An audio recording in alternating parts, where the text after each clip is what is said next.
You know, I was really scared that this was just gonna be some Ready or Not ripoff and I was gonna tear this whole thing apart. Boy, was I wrong.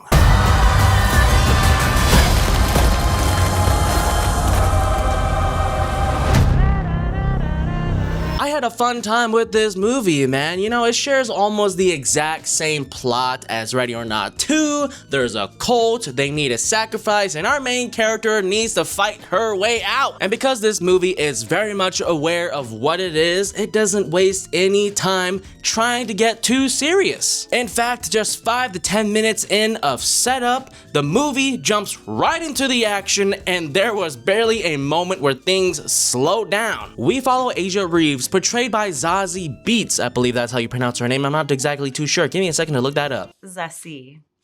Zazie. Zazie. Zazie. It's like Zazie. Yeah, that's perfect. Zazie. Yeah. Zazie Beetz, who has infiltrated the strange and luxurious hotel in search of her long-lost sister. But not too long after her arrival, she is confronted by folks who aren't exactly the friendliest, so she must fight her way through to survive. Will she find her sister? Will she survive?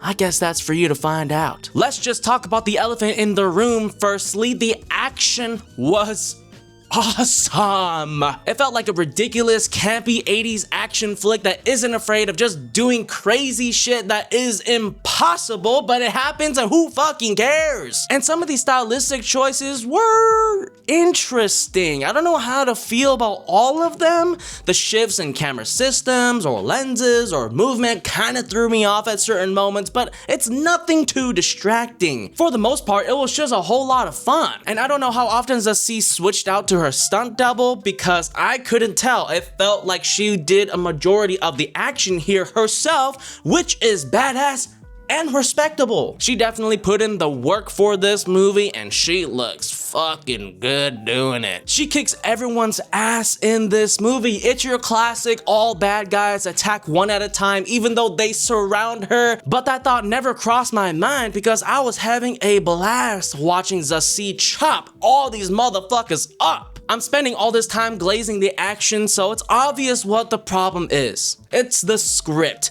The writing isn't exactly the strongest part here. The emotional core of the film is supposed to be the strained relationship between Zazie and her sister, but unlike Ready or Not 2, there are barely, if not any scenes where we actually see them develop chemistry or work together to survive. This problem makes the ending of the film not feel so earned, and me, the viewer, not caring so much about the emotional turmoil that Zazie is going through. While there are some flashbacks that give us a bit more insight as to what happened to the sisters, I can't really say they did much for me. But it did lead to an awesome fight sequence with a twist that I was not expecting. My goodness, Patricia Arquette gets to show off a couple moves, if you could believe it. Then again, no one's going into this action flick expecting some well-developed characters with an arc that brings an epiphany to audiences. No, we all saw the trailers. It's a fun, dumb,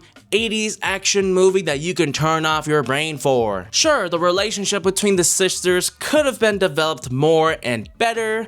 Maybe there could have been more fun scenes between them to build a more emotionally impactful moment towards the end, like in Ready or Not 2. But who cares? You're going in for some bloody fun. You're going in to watch someone kick ass. What more do you need? And I think the differences with this cult compared to the cult in Ready or Not 2 makes it all the more spicy and stand out on its own. This movie gets twas fun while it lasted. Short, simple, straight to the point, and enjoyable 90-minute movie that unfortunately had 30 minutes of previews. Alright, that's enough of me. I'll catch you guys next time. Say what you say. What you say, what you say. What you say, what you say.